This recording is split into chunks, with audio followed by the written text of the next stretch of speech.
I left Master Thomas's house and went to live with Mr. Covey on the 1st of January, 1833. I was now, for the first time in my life, a field hand. In my new employment, I found myself even more awkward than a country boy appeared to be in a large city. I had been at my new home but 1 week before Mr. Covey gave me a very severe whipping, cutting my back, causing the blood to run, and raising ridges on my flesh as large as my little finger. The details of this affair are as follows. Mr. Covey sent me very early in the morning on one of our coldest days of the month of January to the woods to get a load of wood. He gave me a team of unbroken oxen. He told me which was the in hand ox and which the off hand one. He then tied the end of a large rope around the horns of the in hand ox and gave me the other end of it and told me if the oxen started to run, that I must hold on upon the rope. I had never driven oxen before, and of course I was very awkward. I, however, succeeded in getting to the edge of the woods with very little difficulty. But I had gotten a very few rods into the woods when the oxen took fright and started full tilt, carrying the cart against the trees and over stumps and in the most frightful manner. I expected every moment that my brains would be dashed out against the trees. After running thus for a considerable distance, they finally upset the cart, dashing it with great force against a tree and threw themselves into it dense thicket. How I escaped death, I do not know. There I was, entirely alone in the thick of wood, in a new place new to me. My cart was upset and shattered. My oxen were entangled among the young trees, and there was none to help me. After a long spell of effort, I succeeded in getting my cart righted, my oxen disentangled, and again yoked to the cart. I now proceeded with my team to the place where I had, the day before, been chopping wood, and loaded my cart pretty heavily, thinking in this way to tame my oxen. I then proceeded on my way home. I had now consumed one half of the day. I got out of the woods safely, and now felt out of danger. I stopped my oxen open the woods gate, and just as I did so, before I could get a hold of my ox rope, the oxen again started, rushed through the gate, catching it between the wheel and the body of the cart, tearing it to pieces, and coming within a few inches of crushing me against the gate post. Thus, twice in one short day, I escaped death by the merest chance.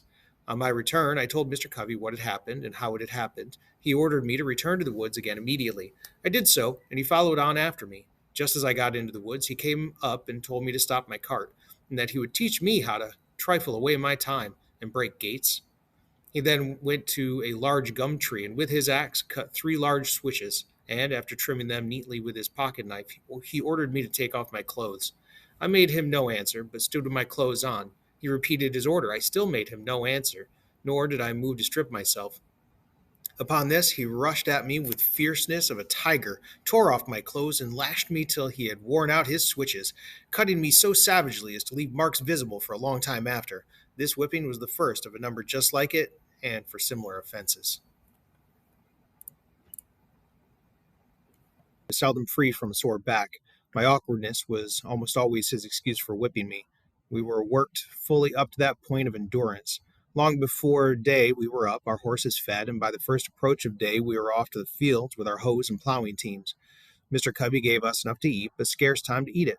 We were often less than 5 minutes taking our meals. We were often in the fields from the first approach of day till the last lingering ray had left us, and at saving fodder time, midnight often caught us in the field binding blades. Covey would be out with us. The way he used to stand it was this. He would spend most of his afternoons in bed. He would then come out fresh in the evening, ready to urge us on with his words, example, and frequently with the whip. Mr. Covey was one of the few slaveholders who could and did work with his hands. He was a hard-working man. He knew by himself just what a man and boy could do. There was no deceiving him. His work went on in his absence almost as well as his presence, and he had the faculty of making us feel that he was ever present with us. This he did by surprising us. He seldom approached the spot where we were working openly. If he could do it secretly, he always aimed at taking us by surprise. Such was his cunning that we used to call him amongst ourselves the snake. When we were at work in the cornfield, he would sometimes crawl on his hands and knees to avoid detection, and all at once he would rise nearly in our midst and scream out, "Ha ha! Come, come, dash on, dash on!" This being his mode of attack, it was never safe to stop a single minute. His comings were like a thief in the night. He appeared to us as being ever at hand. He was under every tree, behind every stump, in every bush, and at every window on the plantation. He would sometimes mount his horse. as if bound to St. Michael's, a distance of 7 miles, and in half an hour afterwards you would see him coiled up in the corner of the wood fence, watching every motion of the slaves. He would, for his purpose, leave his horse tied up in the woods. Again, he would sometimes walk up to us, give us orders as though he was upon the point of starting on a long journey, turn his back upon us, and make as though he was going to the house to get ready. And before he would get halfway thither, he would turn short and crawl into the fence corner and behind some tree, and there watch us till the going down of the sun. Mr. Covey's forte consisted in his power to deceive. His life was devoted to planning and perpetrating the grossest deceptions. Everything he possessed in the shape of learning or religion he made conform to his disposition to deceive. He seemed to think himself equal to deceiving the Almighty. He would make a short prayer in the morning and a long prayer at night, and, as it may seem, few men would at times appear more devotional than he. The exercises of his family devotions were always commenced with singing, and, as he was a very poor singer himself, the duty of raising the hymn generally came upon me. He would read his hymn and nod at me to commence. He would at times do so, at others I would not. My non-compliance would almost always produce much confusion. To show himself independent of me, he would start and stagger through with his hymn in the most discordant manner. In this state of mind, he prayed with more than ordinary spirit. Poor man! Such was his disposition and success at deceiving, I do verily believe that he sometimes deceived himself into the solemn belief that he was as a sincere worshipper of the Most High God, and this too at a time when he may be said to have been guilty of compelling his woman slave to commit the sin of adultery. The facts in the case are these. Mr. Covey was a poor man. He was just commencing in life. He was only able to buy one slave, and, shocking as is the fact, he bought her, as he said, for a breeder. This woman was named Caroline. Mr. Covey bought her from Mr. Thomas Lowe, about 6 miles from St. Michael's. She was a large, able-bodied woman, about 20 years old. She had already given birth to one child, which proved her to be just what he wanted.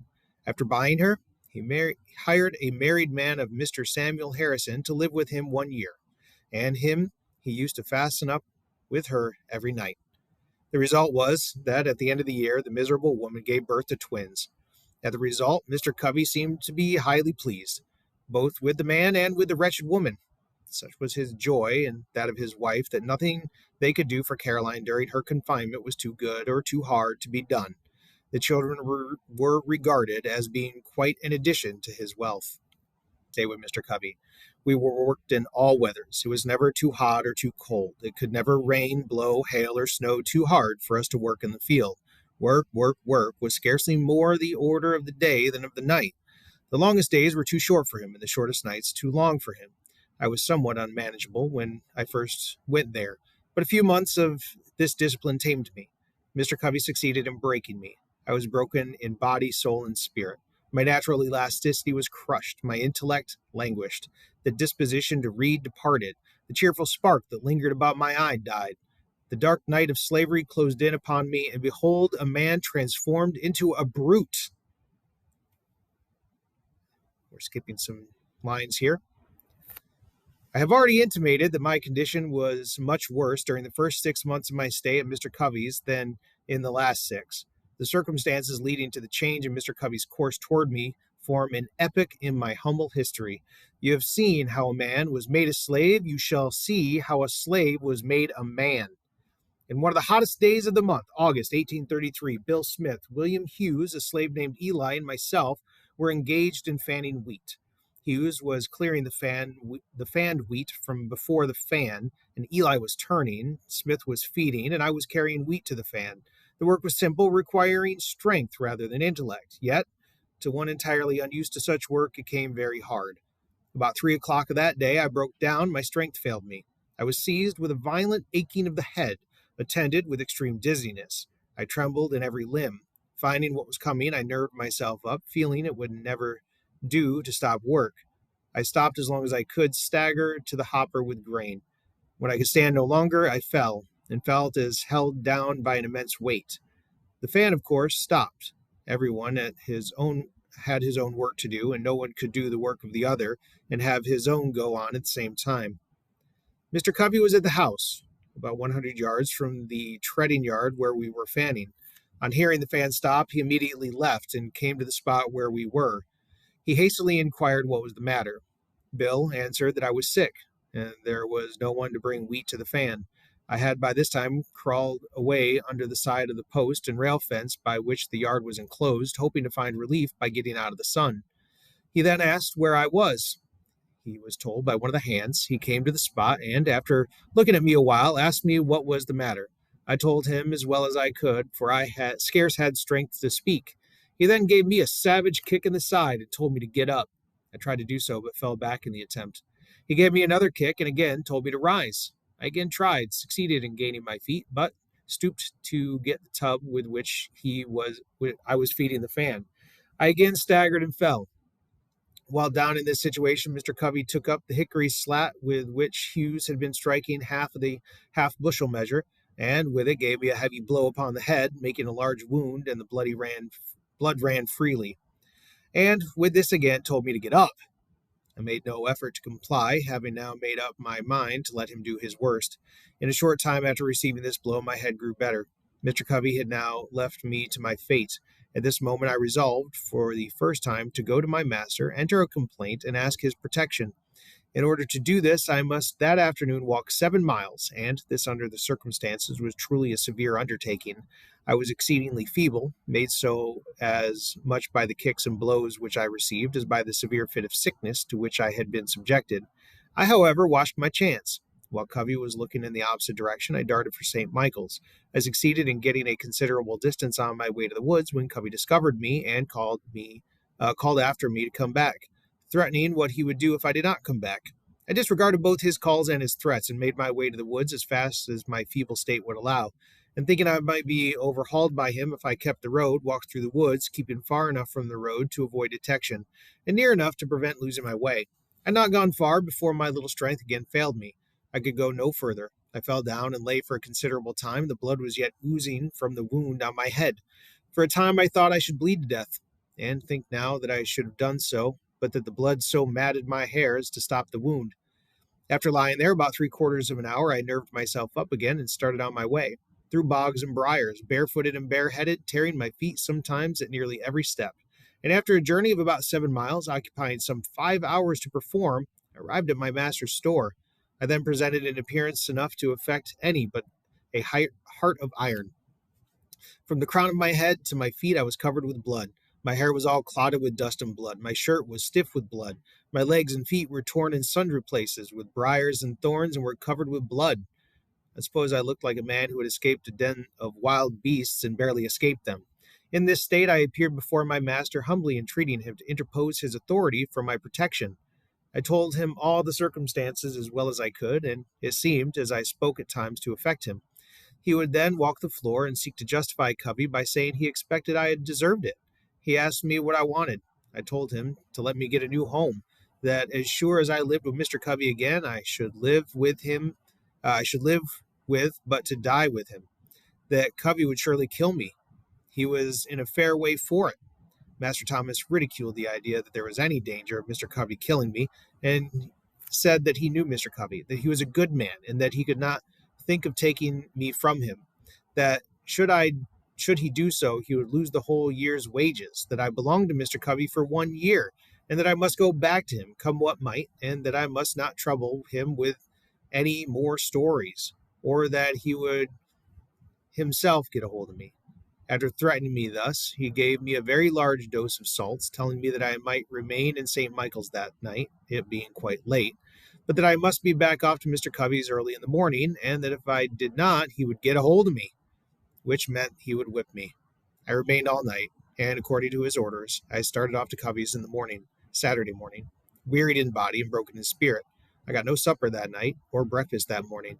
I reached Covey's about 9 o'clock, and just as I was getting over the fence that divided Mrs. Kemp's fields from ours, out ran Covey with his cowskin to give me another whipping.